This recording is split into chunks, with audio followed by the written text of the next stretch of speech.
नमस्कार, अपन उत्तराखंड के इस बुलेटिन में आपका स्वागत है। आपके साथ मैं हूं समर्थ पेड़ना। चलिए बुलेटिन की शुरुआत करेंगे। उत्तराखंड के मुख्यमंत्री पुष्कर सिंह धामी को सबसे शक्तिशाली भारतीयों की सूची में जगह मिली है। 100 सबसे शक्तिशाली भारतीयों की सूची में मुख्यमंत्री पुष्कर सिंह धामी देश के 61वें सबसे शक्तिशाली व्यक्ति बन गए। पिछले साल की सूची में सीएम धामी भारतीयों में 93वें नंबर पर थे। आपको बता दें कि मुख्यमंत्री पुष्कर सिंह धामी को राज्य में समान नागरिक संहिता विधेयक पारित कराकर और सख्त नकल विरोधी कानून बनवाकर विशेष पहचान मिली। उत्तराखंड में समान नागरिक संहिता का ड्राफ्ट मिलते ही सोशल मीडिया में भी मुख्यमंत्री पुष्कर सिंह धामी की मुहिम को वाहवाही मिली थी।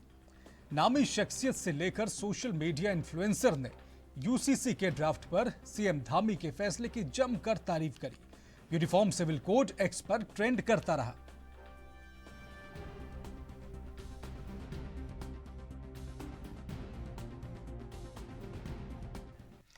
विधानसभा सत्र का चौथा दिन हंगामे के साथ शुरू हुआ। सत्र की कार्रवाई के दौरान जनपद टिहरी गढ़वाल के विधानसभा क्षेत्र प्रताप नगर में कुछ दिन पहले सीएचसी चौंड जिला अस्पताल में चिकित्सक न होने की वजह से हेरवाल गांव की 2 गर्भवती महिलाओं की रास्ते में मौत का मामला सदन में तेजी से गरमाया। इस दौरान प्रतापनगर विधायक विक्रम सिंह नेगी ने कहा कि उत्तराखंड बने हुए 24 साल का समय बीत चुका है, लेकिन अभी पहाड़ की स्वास्थ्य और शिक्षा व्यवस्था बदहाल स्थिति में है।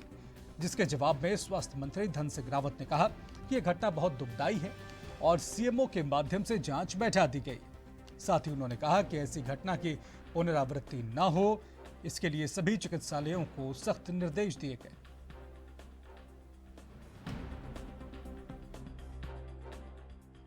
वो घटना सच में काफी दुखदायक घटना थी और जब मुझे पता चला कि उस दिन जो है वहाँ पे तीनों डॉक्टर अनुपस्थित थे, तो जिस भी डॉक्टर की जवाबदेही थी हमने सीएमओ से उसकी इंक्वायरी करा दी थी और सीएमओ ने जो भी आख्या दे रखी है शासन को, उसके जो है आज हम उस पर निर्णय ले रहे हैं। और मैं कह सकता हूँ कि हमारी सरकार, हमारे मुख्यमंत्री जी और स्वास्थ्य विभाग, हम ये कभी बर्दाश्त नहीं करेंगे कि तीन डॉक्टर एक ही दिन में अनुपस्थित थे और उनको जवाब भी मांगा गया था। और मैं कह सकता हूं कि उत्तराखंड राज्य में जब 10 लाख से ज़्यादा लोगों का इलाज फ्री हो चुका है, 1 लाख से ज़्यादा गर्भवती महिलाओं का जो बच्चा होते समय हम उनको हॉस्पिटल लाते हैं और फिर घर तक छोड़ते हैं, वो भी निःशुल्क सेवा है हमारे राज्य में। लेकिन कतिपय जो घटना आई है उसका आज हमने संज्ञान लिया है और उस डॉक्टर के खिलाफ कार्रवाई जरूर की। पहाड़ी क्षेत्र के तमाम विधायक, मैं लगातार सरकार से मांग कर रहा हूं, वहां 9 डॉक्टर की स्वीकृति है और जिस दिन यह घटना हुई उस दिन वहां एक भी डॉक्टर तैनात नहीं। अब माननीय मंत्री जी ने आश्वासन दिया उसके खिलाफ कार्रवाई होगी, लेकिन कार्रवाई से नहीं चलने वाला। सच्चाई तो है, इस प्रदेश के लिए चैलेंज है। इस प्रदेश के लिए ये गंभीर समस्या है कि पहाड़ों पर डॉक्टर, जब उत्तर प्रदेश था तब टिहरी जैसे जनपद में पूरे डॉक्टर होते थे और आज उत्तराखंड बनने के बाद डॉक्टर नहीं है। सरकार को चाहिए कि डॉक्टरों की और खासकर विशेषज्ञ डॉक्टरों की तैनाती करे, जिससे गांव घर में रहने वाला माता बहन गरीब लोगों को इलाज मुहैया हो सके। लोकसभा चुनाव की तैयारियों में सभी राजनीतिक दल जुट चुके हैं। जहां एक तरफ सत्तारूढ़ भाजपा का लगातार संगठन और केंद्रीय नेतृत्व उत्तराखंड दौरे पर आ रहा है, वहीं प्रमुख विपक्षी दल कांग्रेस के केंद्रीय नेतृत्व भी लगातार उत्तराखंड के दौरे पर आ रहे हैं। इस बात पर कांग्रेस प्रदेश अध्यक्ष करण माहरा ने कहा कि कांग्रेस लगातार अपनी तैयारियों में जुट गई है और तमाम दिग्गज नेता हमारे उत्तराखंड आ रहे हैं। जो बैठकों का दौर है लोकसभा चुनाव को लेकर वो जारी है। साथ ही उन्होंने कहा कि आगामी 2 से 3 दिनों में स्क्रीनिंग कमेटी की बैठक दिल्ली में फिर से होगी।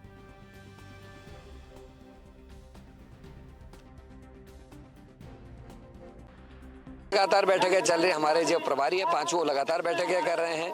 हमारे जो नीचे के रूट्स को मजबूत करना वो काम चल रहे हैं। आदरणीय खड़गे जी आए, बीच में हमारी स्क्रीनिंग कमेटी के चेयरमैन साहब यहाँ भक्तचरण दास जी आए, हमारी बहन अलका लांबा जी आए ही, गुरदीप सप्पल यहाँ आए जिन्होंने मैनिफेस्टो कमेटी की बैठक की, और हमारी आदरणीय शैलजा जी 2 महीने के कार्यकाल में 3 बार उत्तराखंड आ चुके हैं। वो विभिन्न किस्म की बैठकें ले रही हैं। हमको दिल्ली स्क्रीनिंग कमेटी की बैठक में दोबारा बुलाया गया था, अभी फिर से कल और परसों में बैठकें हैं। तो मेरा ये मानना है कि कांग्रेस ज़्यादा मजबूती से इस बार काम कर रही है। मुद्दे भी अनेकों हैं। प्राकृतिक गैस यानी बायोगैस के उत्पादन के लिए धामी सरकार की तरफ से राज्य के 2 जिलों में बायोगैस के टेंडर किए गए। इस बात को लेकर पशुपालन मंत्री सौरभ बहुगुणा ने कहा कि हमारी सोच यही है कि बायोगैस के लिए ज्यादा से ज्यादा लोगों को प्रोत्साहित किया जाए ताकि उन्हें गाय रखना एक बोझ न लगे। उन्होंने कहा कि हमने हरिद्वार और उधम सिंह नगर जिलों में बायोगैस के टेंडर कर लिए हैं, जिसके साथ ₹2.05 प्रति किलो के हिसाब से गोबर खरीदने की बात हुई है और पतंजलि से भी बात चल रही है। वो हमसे गौमूत्र खरीदने के लिए तैयार हो जाएं तो हम किसानों और पशुपालकों द्वारा गौमूत्र पतंजलि को सप्लाई कर सकते हैं।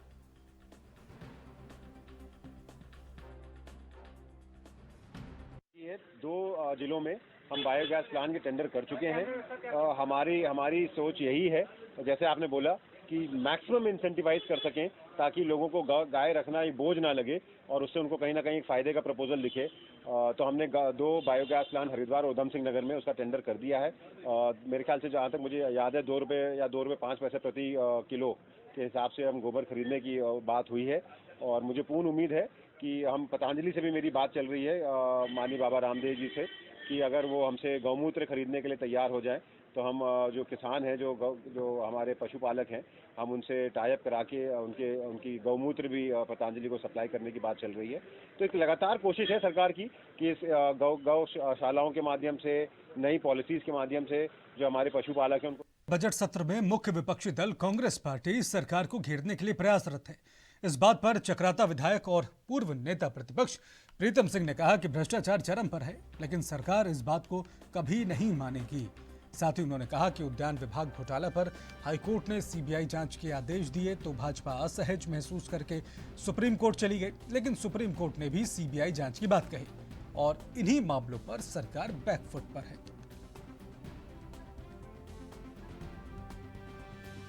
किस तरीके के जवाब रहा? देखिए, भ्रष्टाचार चरम पर है और मुझसे ज्यादा आप लोग जानते हैं, आप सब चीजों से भली भांति वाकिफ है, लेकिन सरकार तो मानेगी नहीं।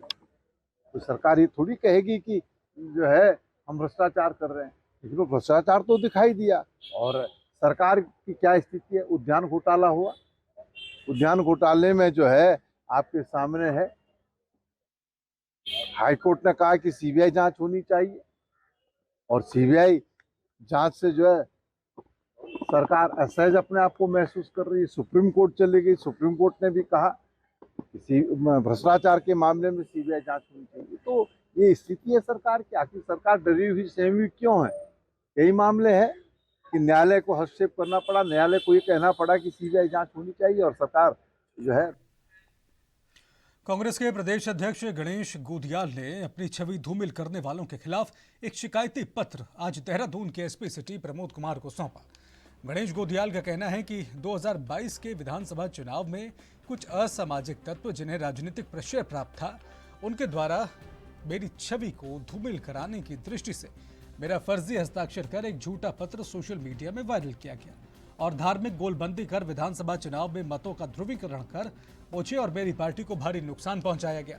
उन्होंने आरोप लगाते हुए कहा कि उनकी प्रतिद्वंदी पार्टी की तरफ से ये साजिश रची जा रही और अगर पुलिस द्वारा सही कार्रवाई नहीं की जाती है तो वो अदालत का दरवाजा खटखटाएंगे।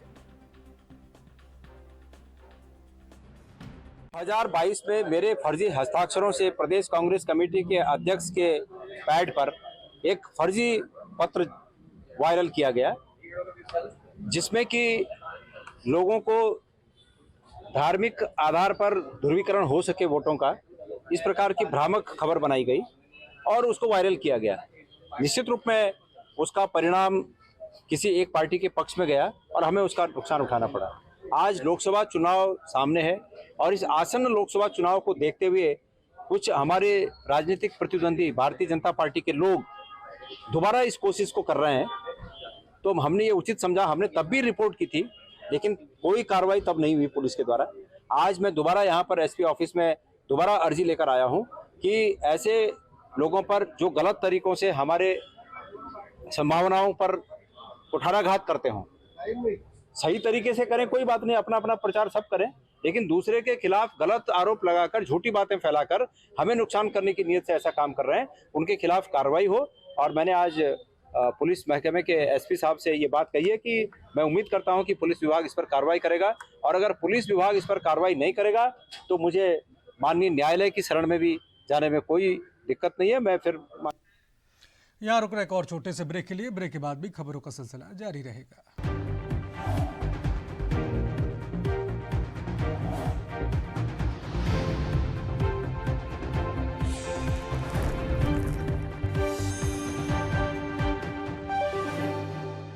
ब्रेक के बाद आपका स्वागत है। बनबना क्षेत्र में गुलदार और बाघ के आतंक को देखते हुए लैंसडाउन विधायक दिलीप रावत ने वन अधिनियम पर चर्चा करने के लिए विधानसभा अध्यक्ष रितु खंडूरी और मुख्यमंत्री पुष्कर सिंह धामी से एक दिन का विशेष सत्र आहूत करने की मांग की। इस बात को लेकर दिलीप रावत ने बताया कि बनबना क्षेत्र में वन के संरक्षण के कारण हमको अभिशाप की भांति रहना पड़ रहा। साथ ही उन्होंने कहा कि उत्तराखंड वन अधिनियम की वजह से हमारे विकास कार्य अवरुद्ध हो रहे और जनमानस गुलदार का निवाला बन रहा है। उसकी समीक्षा करने के लिए हमने एक दिन का विशेष सत्र आहूत करने का निवेदन किया।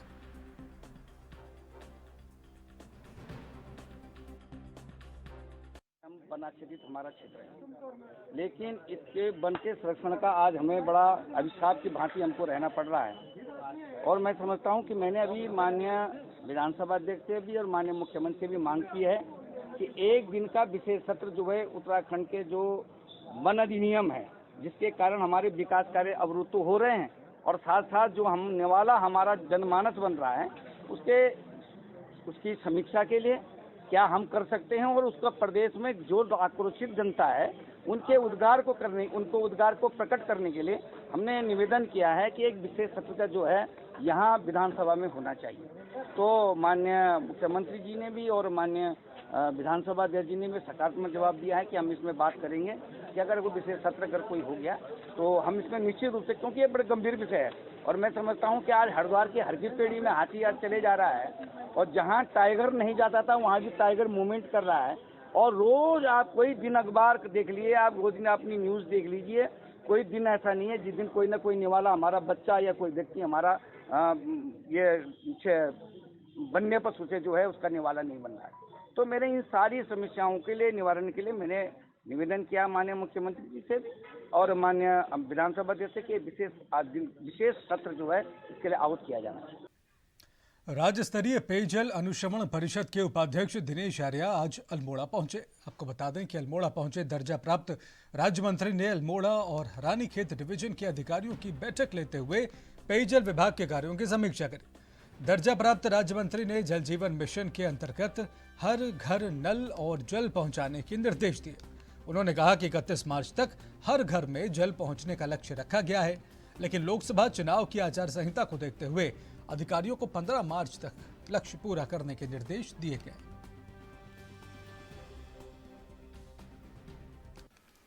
पेयजल विभाग मिलने के बाद पहली बार मेरा अल्मोड़ा आना हुआ है और उस अल्मोड़ा आने के बाद मैंने जो मुख्यमंत्री जी की और प्रधानमंत्री जी का जो बड़ा विजन है जल जीवन मिशन के तहत हर घर जल हर नल जल उसको 31 मार्च तक पूरा करना है।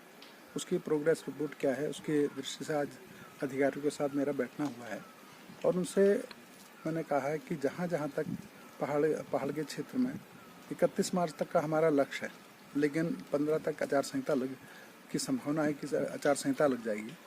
उससे पहले ये काम पूर्ण हो जाए, इस तरह के अधिकारियों को निर्देश दिए हैं कि वो शीघ्र इस दिशा में काम करें और पहाड़ जहाँ मैदानी क्षेत्रों को पानी देने का काम करता है उस क्षेत्र के निवासियों को से अगर पानी से वंचित हैं उनको शीघ्र पानी उपलब्ध हो, हर घर में नल भी पहुँचे और हर नल में जल भी पहुँचे, इस तरह का काम टाइम से पूरा हो जाए।